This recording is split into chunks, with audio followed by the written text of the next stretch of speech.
మన ప్రభువైన యేసు క్రీస్తును శాశ్వతమైన ప్రేమతో ప్రేమించు మీ అందరికీ ఈ మంగళవారము రాత్రివేళ కృప కలుగునుగాక, ఆ కృప విస్తరించునుగాక. ఆమెన్. ప్రభునందు ప్రియమైన దైవజనాంగమా, ఈ మంగళవారము 11వ తేదీ ఈ రాత్రి సమయమున మనం ప్రార్థన చేద్దాం. ఈ దినమంతా మనలను కాపాడిన దేవునికి, అనుకున్న వాటిని నెరవేర్చిన ప్రభువుకు కృతజ్ఞతలు చెల్లిస్తూ ప్రార్థన చేద్దాం. ప్రార్థించిన తరువాత కీర్తన గ్రంథములోని మొదటి కీర్తనను ధ్యానము చేద్దాం. ఆ తదుపరి రేపటి ఉదయకాల ప్రార్థనలో 2వ కీర్తనను ధ్యానం చేద్దాం. ప్రస్తుతము ఈ రాత్రికాల ప్రార్థనలో మనము ప్రభువును ప్రార్థించుదాము. ప్రభువును ప్రార్థించిన తరువాత మొదటి కీర్తన ధ్యానం చేద్దాం. ప్రార్థన. పరిశుద్ధుడా, ప్రేమ నమ్మకము కలిగిన మా దేవా, మీకు వందనాలు, స్తుతులు, స్తోత్రాలు చెల్లిస్తూ ఉన్నాం. నీవు పూజనీయుడవు, ఆరాధనకు యోగ్యుడవునైనా, మీకు సమస్తము సాధ్యము గనక దేవా, మేలుకై మీరు నాయన మీ బిడ్డలనైనా వారిని మీరు జ్ఞాపకము చేసుకుంటూ తండ్రి, మీరు వారిని అన్ని విధములుగా కాపాడుతూ ఉన్నందుకై మీకు స్తోత్రాలు చెల్లిస్తూ ఉన్నాం. దేవా, ప్రార్థనలు చేస్తున్నప్పుడు ప్రార్థనలు మీరు అంగీకరించే దేవుడవు. మీరు చేసిన మనవి నేను అంగీకరించి ఉన్నాను.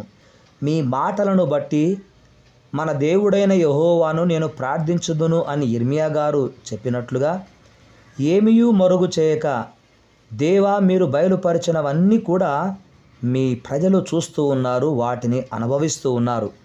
అందును బట్టి మీకు వందనాలు, స్తుతులు, స్తోత్రాలు చెల్లిస్తూ ఉంటున్నాం.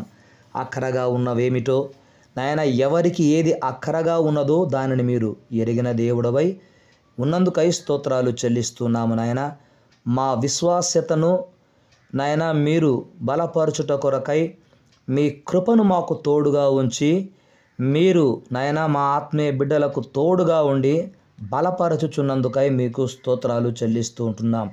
దినము వెంట దినము ప్రతిదినము మాకు ఇస్తూ ఉన్నారు. ఈ దినము కూడా నాయన ఉదయకాలము నుండి ఈ సమయము వరకు మీరు కృప చూపించి చేసిన ప్రార్థనలకు జవాబు ఇచ్చి ఉన్నారని మేము విశ్వసిస్తూ ఉన్నాం.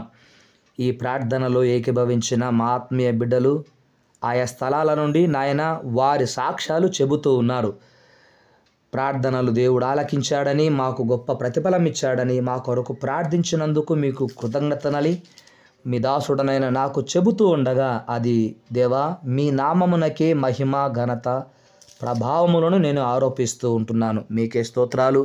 నమ్మిన మీ బిడ్డల జీవితాల్లో గొప్ప కార్యాలు చేస్తూ వారిని ధన్యులుగా చేస్తున్నారు. మీకే వందనాలు నాయనా. నీ విశ్వాసము నిన్ను స్వస్థపరచెను అన్నట్లుగా మీ యందు ఉన్న విశ్వాసమును బట్టి అనారోగ్యాలతో బాధపడుతున్న వారికి స్వస్థతలు ఇస్తున్నారు. ఆపరేషన్లు కూడా సక్సెస్ చేస్తున్నారు. అందుకై మీకు వందనాలు నాయనా.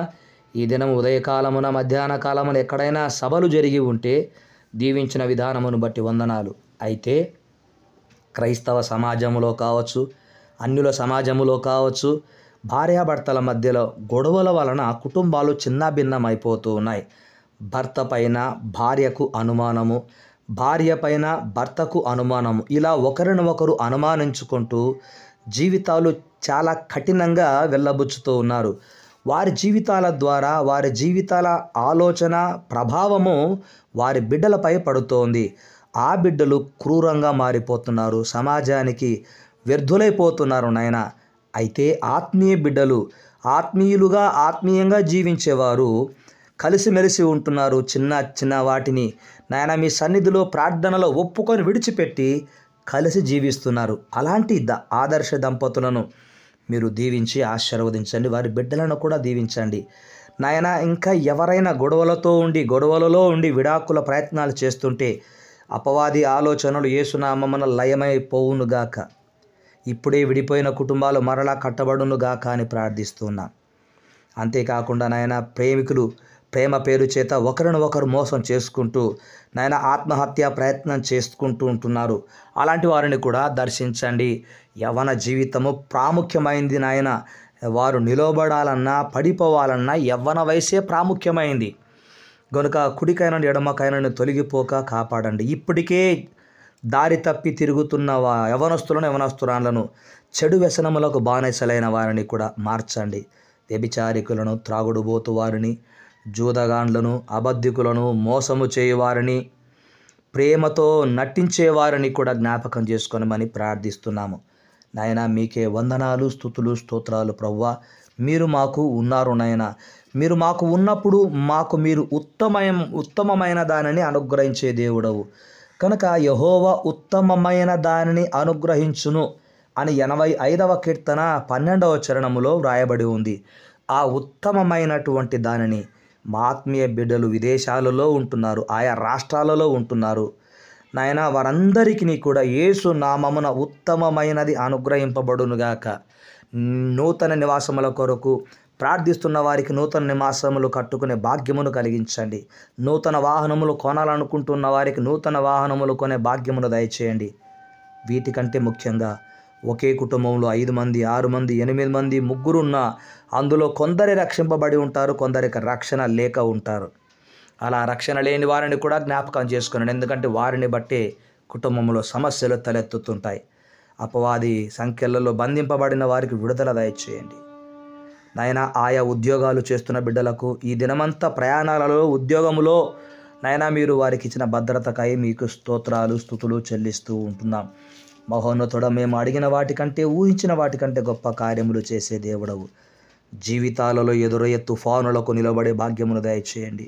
ఎన్ని శోధనలు వచ్చినా విశ్వాసమున కర్త, దాన్ని కొనసాగించు వాడవైన మీ వైపు చూస్తూ విశ్వాసయాత్రలో ముందు కొనసాగడానికి సహాయం చేయమని ప్రార్థిస్తున్నాను. నా తోటి దైవ సేవకులందరినీ, వారి బిడ్డలను, వారి కుటుంబాలను దీవించమని మీ పాదాలు పట్టుకొని ప్రార్థిస్తున్నాం. సంఘాలను అభివృద్ధి పరచండి, ఐక్యతను దయచేయండి. మాపై మీరుంచిన నాయకులను దీవించండి. మా దేశంలోని ప్రతి రాష్ట్రమును దీవించండి. ప్రపంచ దేశాలను ఆశీర్వదించండి. క్రైస్తవ్యానికి వ్యతిరేకముగా రూపించబడుతున్న ఏ ఆయుధము యేసునామమున వర్ధిల్లకుండును గాక. మీ ప్రజలునైనా సజీవమైన రాళ్ల వలె కట్టబడుతూ బలమైన సాధనముగా మీ చేతిలో ఉందురుగాక అని ప్రార్థిస్తున్నాం. ఈ దినమంతా కాపాడినందుకు కృతజ్ఞతలు చెల్లిస్తూ ఈ రాత్రి ప్రయాణము చేయుచున్న బిడ్డలకు ప్రమాదముల నుంచి తప్పించి క్షేమమును దయచేయమని, మంచి నిద్రను దయచేయండి, నిద్రలో మీ దర్శనములు దయచేయమని యేసు క్రీస్తు నామమున ప్రార్థిస్తున్నాము తండ్రి. ఆమెన్. తండ్రి, కుమార, పరిశుద్ధాత్ముని సన్నిధి మనకెల్లరికీ, ఇతర దేశాలలో, విదేశాలలో ఉన్న మన ఆత్మీయ బిడ్డలందరికీ మీ ఆలోచనలకు సదా తోడై ఉండునుగాక. ఆమెన్. ప్రభు నందు ప్రియమైన వారలారా, ఈ మొదటి కీర్తన ఎవరు రాశారో తెలియదు, గ్రంథకర్త పేరు లేదు. కానీ మొదటి కీర్తనలో 6 చరణాలున్నాయి. ఈ 6 మానవుని సంఖ్య. అయితే ఈ మొదటి కీర్తనలోని 6 చరణాలలో మనకు 2 ప్రాముఖ్యమైన వ్యక్తులు కనపడతారు. 1 నీతిమంతుడు, 2 దుష్టుడు. అయితే నీతిమంతుడు ఎలా జీవిస్తాడు అన్నది మొదటి 3 చరణాలలో ఉంది. రెండవది దుష్టుడు ఎలా ఉంటాడు అన్నది చివరి 3 చరణాలలో ఉంటుంది. అయితే మొదట నీతిమంతుని గురించి చూద్దాం. 3 విషయాలు ఇవి 1, 2, 3 చరణాలలో ఉన్నాయి. నీతిమంతుడు 1 వేరుగా జీవిస్తాడు, 2 వాక్యము ధ్యానిస్తాడు, 3 విజయము సాధిస్తాడు. ఈ 3 నీతిమంతుడు చేసే క్రియలు.